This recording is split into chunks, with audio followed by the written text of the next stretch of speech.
So Nancy, why don't you talk about New London, Connecticut, and the first few years of your marriage? Yes.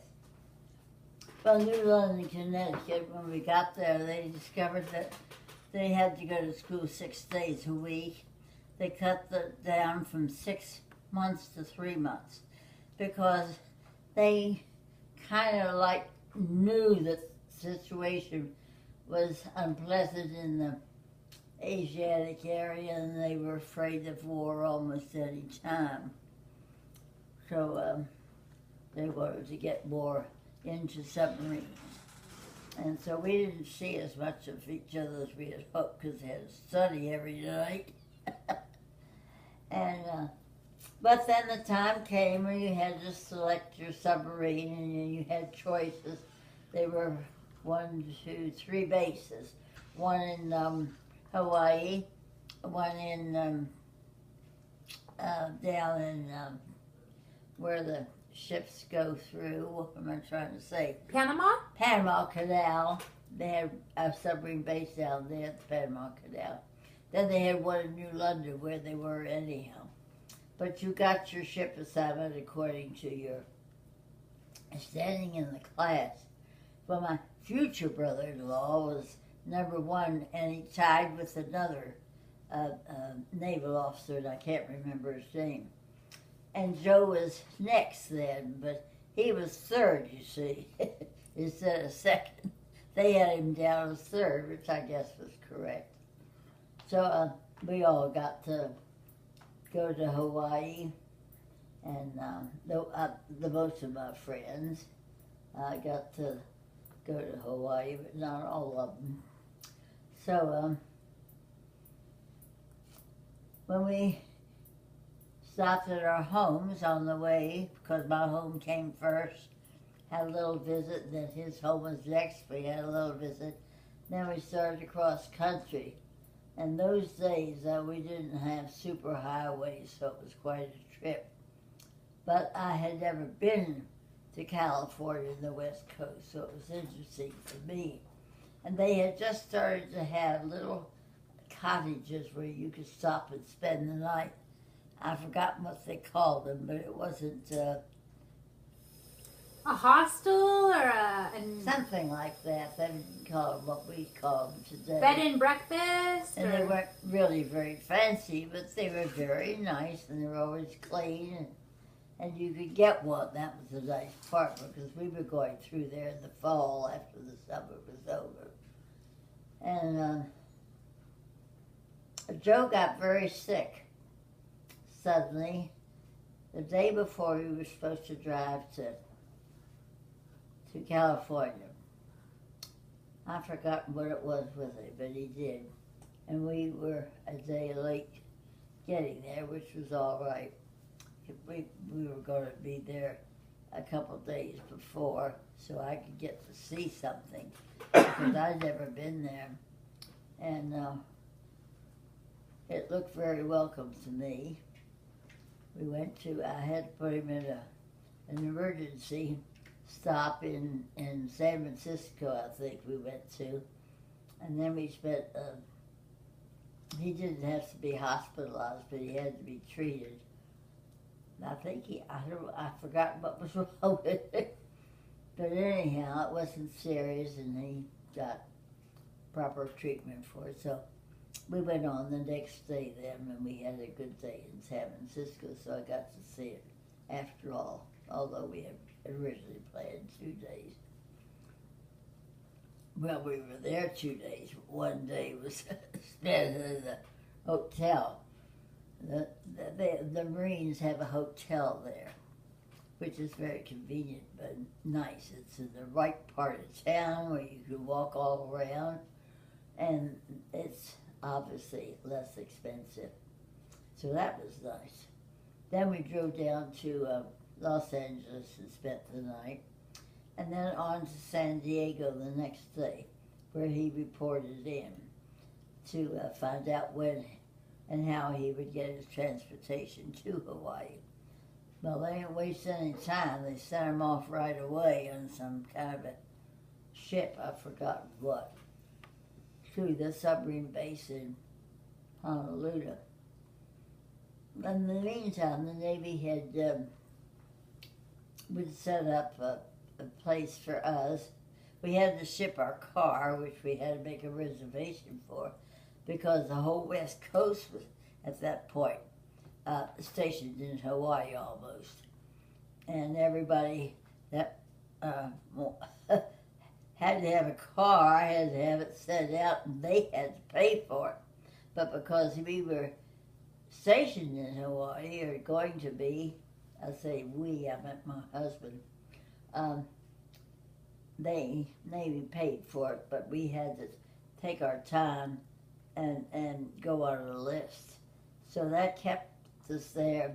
I say us because there were several of the Navy wives that were there together, and we were. And you were in San Diego. San Diego, so I got to see San Diego and the island. I can't even think of the name now. Coronado, right? Coronado.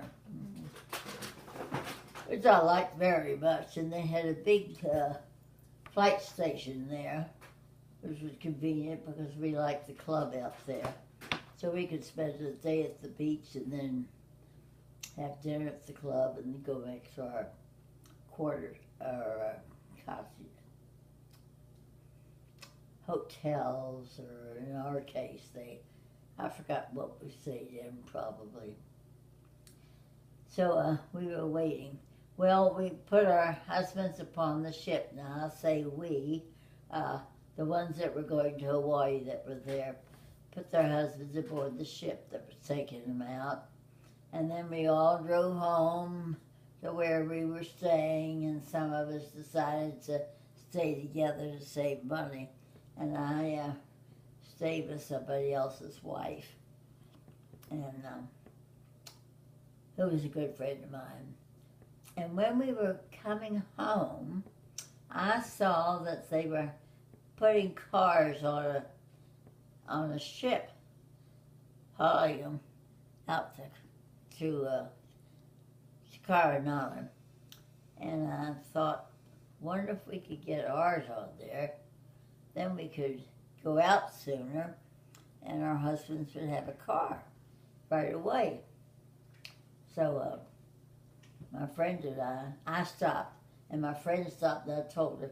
Well, so we went aboard the ship and said that we'd like to see the captain of the ship.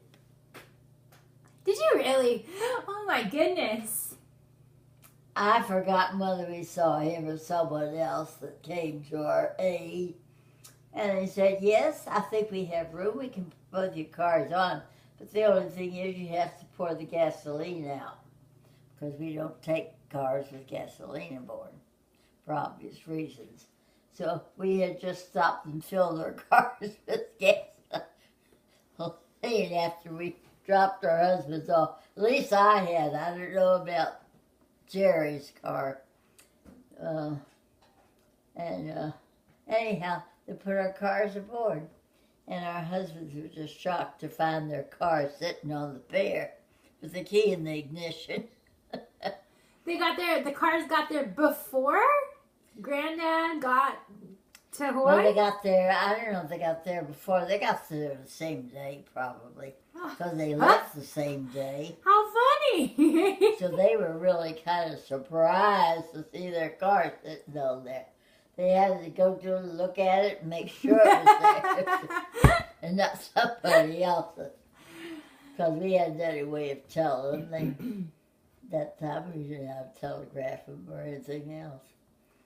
So does that mean that you did get to go to Hawaii faster? Oh, yes. Oh, yes. Well, several of our friends that were staying in our hotels like we were, and they gave us rides to any place we wanted to go. And so one of the sisters of a twin that was in the class, in the submarine class with us, but her other sister, the twin, had been to the class before that, so she was all ready. And she had been to Hawaii, and they were from California anyhow, so they were quite familiar with Hawaii, to be honest. And she said, now, what you want to do is to wait until the last minute because they have 3 ships that they're going to send you out on. And you have your choice of either one, but you wait until the second one is left and then put your application in because they have to give you a ride before, whenever you ask for it, because the Navy's paid for it. So we did that, and sure enough, she was right. We got a wonderful first-class cabin seat, one that was more than just a room with a couple of bunk beds in it, which most of the Navy people And got. was it because they didn't have space for you anywhere else on the third ship? No, they had sold out on the cheap seats. Oh. So we had one of the expensive suites. Oh, nice. Well That done. was very nice. Yeah. So that was good advice that I got from her. How long did it take you to sail to Hawaii? I think it was 5 or 6 days. Almost a week now. Do you see this picture on the wall? I do, yes. All right. I'm going to tell you a story about it now. Have I got time? Is it more than 3 minutes? Oh, well, we had a wonderful time aboard the ship because we all had a table together. And one night when they were sitting there, this man came over and he said, so-and-so, and he used the name, would invite me to have dinner, not dinner, but coffee with him at the captain's table after I had finished. And I said, well, I was sorry, but I didn't know him and I couldn't accept his invitation. and when he had left, the ladies at the table, the Navy wives at the table, said, who was that? What was he talking to you about? And I told them, and they said, oh, you just turned down the invitation to the man who's the biggest entertainer in all of Hawaii? Yeah. I said, well, I didn't know that. So he came back, and he had written on, they had beautiful menus at that day, and he had written a very nice note to me. And he said that one of the things he wanted to do was to have me talk about what it was like to see Hawaii for the first time as a Navy wife. Oh, okay. And he had chosen me. So I accepted his invitation and went to the table, met the captain and a few important people and everything. But it's kind of nice to be able to say hello to him the rest of the trip.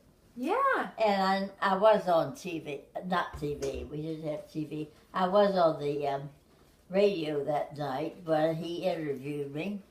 And, and he said that would be on at 9 o'clock that night in the station and everything, so I could listen to it with my husband. And our husbands met us, of course, and everything, and I told him about this experience. Well, he already knew who it was, because he'd been there before at times. So he was pretty impressed. So was it on national radio? Huh? Was it on national radio? No, it was just Hawaii radio. Mm. When we went to dinner, the table list was long and waiting for. And suddenly this man came